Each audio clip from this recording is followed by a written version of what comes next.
Un groupe de personnes sur Reddit a fait monter le prix des actions. Wall Street a appelé cela une manipulation du marché. Mais Wall Street l'a fait elle-même. Pendant longtemps.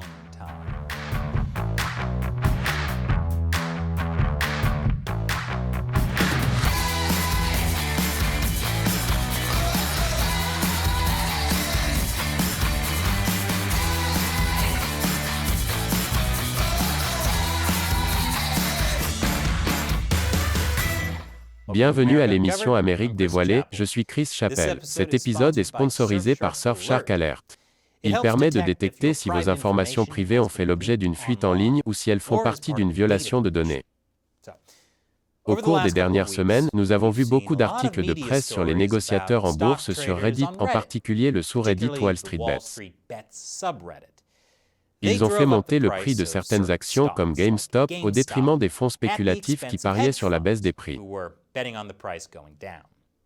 Pour en savoir plus sur ce qui s'est passé, consultez notre épisode consacré à ce sujet. Mais si vous n'avez entendu cette histoire qu'à travers les grands médias, vous pourriez penser que les traders profanes et cupides de Reddit secouent le marché boursier.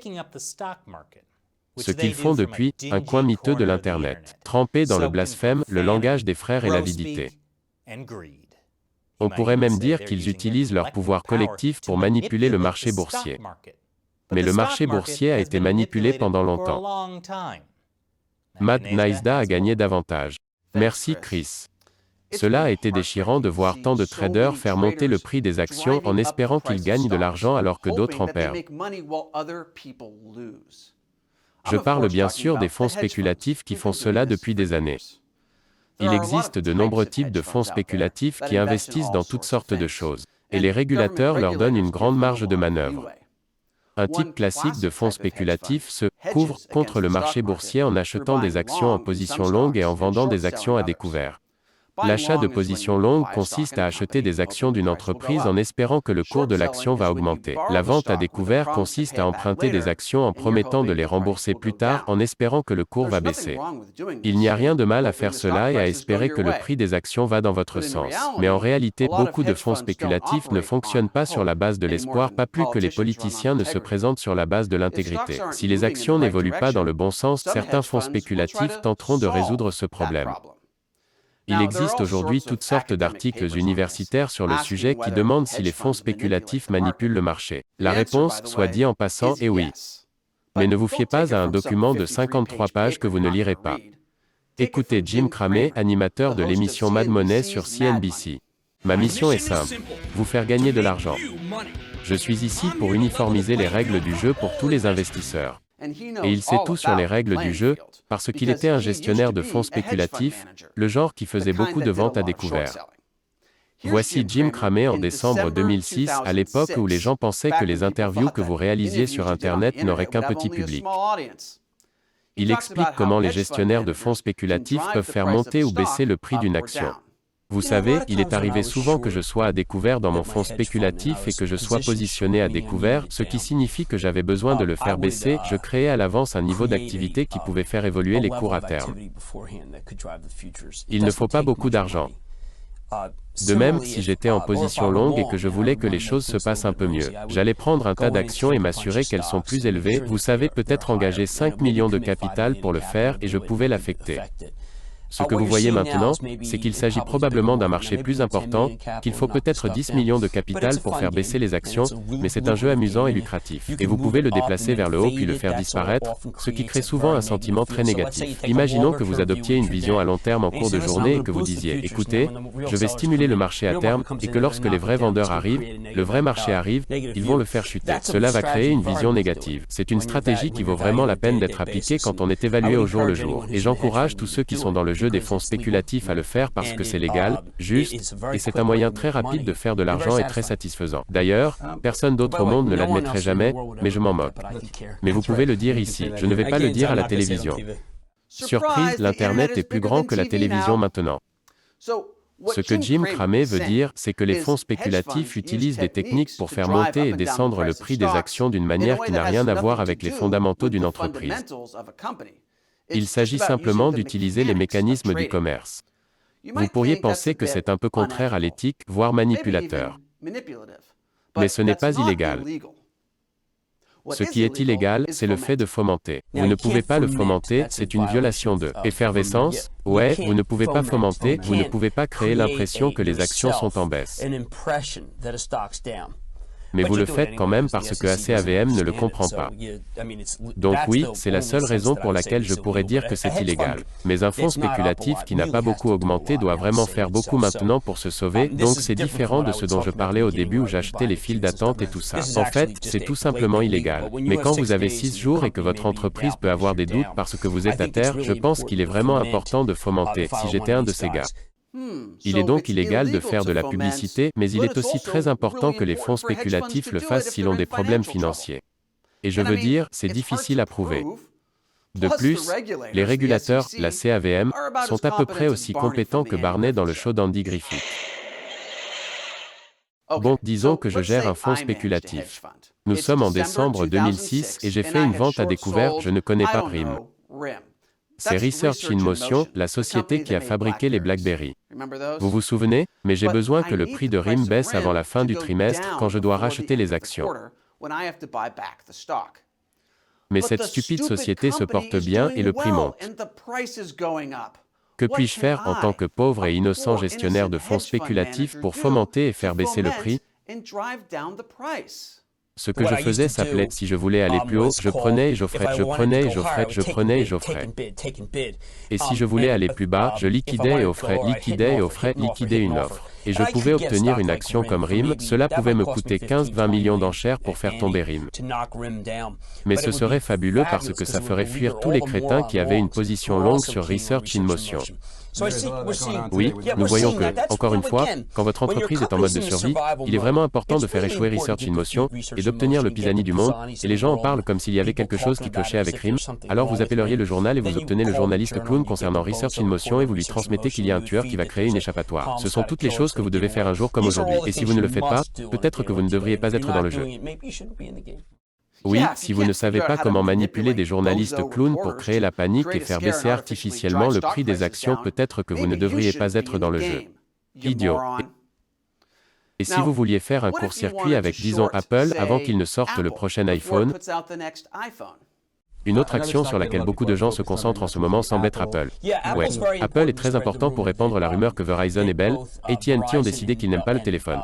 C'est très facile à faire parce que c'est aussi une façon de faire courir la rumeur qu'il ne sera pas prêt pour Macworld. Et c'est très facile parce que les gens qui écrivent sur Apple veulent cette histoire. Et vous pouvez prétendre qu'elle est crédible parce que vous avez parlé à quelqu'un d'Apple, parce qu'Apple n'est pas. Ils ne vont pas faire de commentaires. Donc c'est vraiment une position courte idéale. Et je le referais si j'avais une position courte sur Apple, je travaillerais très dur aujourd'hui pour l'obtenir. Et la façon dont vous feriez cela, c'est que vous décrochez votre téléphone, vous appelez 6 bureaux de vente et vous dites « Écoutez, je viens de recevoir un appel de mon contact chez Verizon, il m'a déjà dit « Écoutez, nous ne sommes pas une maison Lucky G, nous sommes une maison Samsung, nous sommes une maison Motorola. Il n'y a pas de place pour Apple. Ils en veulent trop, nous n'allons pas les laisser faire, nous n'allons pas les laisser faire ce qu'ils ont fait à la musique. Et vous savez, je pense que c'est un moyen très efficace de maintenir des actions basses. Je veux dire, bien sûr, ça pourrait être efficace. Mais est-ce que beaucoup de fonds spéculatifs font cela? Est-ce que c'est vraiment ce qui se passe sur le marché? Et c'est tout ce qui se passe vraiment sur le marché que vous ne voyez pas. C'est vrai et personne d'autre n'en parle. Mais ce qui est important quand vous êtes dans ce mode de gestion des fonds spéculatifs, c'est de ne rien faire qui soit vaguement vrai. Parce que la vérité est tellement contraire à votre point de vue qu'il est important de créer une nouvelle vérité, de développer une fiction. Et la fiction est développée par presque tout le monde qui est ici en baisse de 2% à 6%. Vous ne pouvez pas prendre de risques, vous ne pouvez pas faire monter le marché plus qu'il ne l'est si vous êtes en hausse de 6%. Parce qu'à partir du 2 janvier, vous aurez tout votre argent. Alors que feriez-vous si vous vous trouviez dans cette situation et que vous vous sentiez désespéré? C'est que vous feriez ces actions. Ok, donc la clé est de ne rien faire de sincère. Je comprends, mais ne devriez-vous pas continuer à investir longtemps dans de bonnes entreprises et ne vendre à découvert que les entreprises dont vous pensez qu'elles vont légitimement tomber? Ne s'agit-il pas en fin de compte des fondamentaux de chaque entreprise? Non, vous parlez donc de la mécanique du marché, et beaucoup plus important que les fondamentaux. Oh, ok, mais en ce qui concerne les fondamentaux, même en écrivant sur la façon dont vous, qui se soucie des fondamentaux, Research in Motion vient de faire sauter le trimestre. Non, mais regardez ce que les gens peuvent faire, je veux dire, c'est une chose fabuleuse, la grande chose sur le marché est qu'il n'y a rien à faire avec les actions réelles. Je pense qu'il est important que les gens reconnaissent que la façon dont le marché fonctionne vraiment est d'avoir ce lien qui consiste à frapper les maisons de courtage avec une série d'ordres qui peuvent le faire baisser, puis le divulguer à la presse, et ensuite l'obtenir sur CNBC. C'est aussi très important. Et puis vous avez une sorte de cercle vicieux vers le bas, n'est-ce pas? C'est un bon jeu. Ça a l'air d'être un bon jeu. Si vous êtes un gestionnaire de fonds spéculatifs. Maintenant, est-ce que tous les fonds spéculatifs sont des manipulateurs boursiers? Non, probablement pas. Il existe de nombreux types de fonds spéculatifs qui font toutes sortes d'investissements. Kramer parle d'un type de fonds spécifique qui gagne de l'argent en étant à la fois long et court sur les actions. Et nous ne savons pas dans quelle mesure les pratiques auxquelles il fait référence sont répandues. Mais comme au moins certains de ces fonds spéculatifs le font depuis des décennies, sans se faire prendre par Barnett, je suppose que ce n'est pas un problème. Ce qui est un problème, ce sont les gens sur Reddit et ce qu'ils ont fait ces dernières semaines. Ils s'encouragent mutuellement à acheter des actions et à en conserver. Et cela fait monter les prix. Reddit n'utilise rien d'autre que la force de persuasion pour mettre tout le monde dans le bateau qui fuit.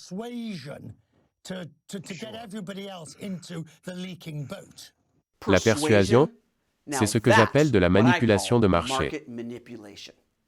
Si seulement la commission des opérations de bourse pouvait intervenir et mettre fin à cette atrocité. La CAVM, et si vous jouez rattraper la balle, et ils essaient toujours de trouver comment l'arrêter, alors ils finiront par faire quelque chose ici et ils trouveront des lois ou des disjoncteurs qui ne permettent pas que cela se produise, mais cela pourrait prendre 3 à 6 mois.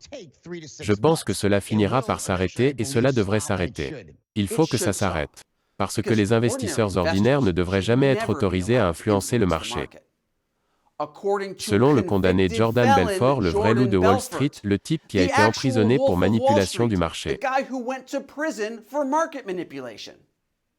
Et si vous avez regardé Wolf of Wall Street, vous savez que c'est un endroit imprégné de blasphème, des paroles de frères et d'avidité. Et bien que CNN apprécie Jordan Belfort, je lui fais confiance autant que je peux lancer un nain. À vous, Chris. Merci, Matt. Et cet épisode a été sponsorisé par Surfshark Alert. De grosses brèches dans les données se produisent tout le temps, comme la brèche de 2019 au sein de la banque Capital One qui a touché 100 millions d'Américains, ou le piratage d'Equifax en 2017 qui a exposé les données de près de 150 millions d'Américains.